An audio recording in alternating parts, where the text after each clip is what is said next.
Elles sont unanimes, les femmes chrétiennes de Côte d'Ivoire. Toutes sont d'accord à apporter une contribution remarquable en leur qualité de filles de Dieu au processus de réconciliation dans leur pays.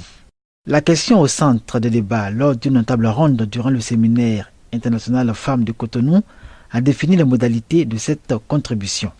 Je vais commencer d'abord par sensibiliser autour de moi, c'est-à-dire dans ma famille. Parce que d'abord, l'Église, elle est domestique.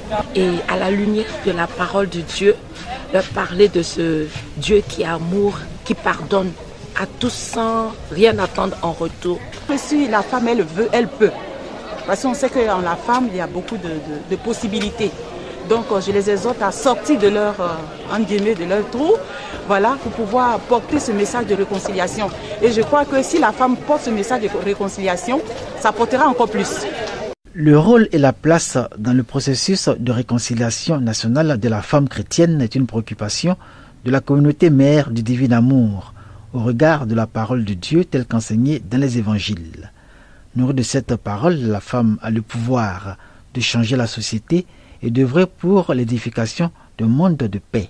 C'est vraiment un rôle de médiateur qu'elle doit jouer. Comme le Christ lui-même a été médiateur pour la réconciliation entre Dieu et les hommes, elle peut être une bonne conseillère pour son époux et une éducatrice pour ses enfants. À ce titre-là, je crois qu'elle peut influencer de manière positive son milieu et permettre à ce que des gens qui sont en différent puissent s'accorder. Le séminaire des femmes à Cotonou, une exhortation supplémentaire à côté de celle contenue dans l'évangile selon Saint Jean aux femmes.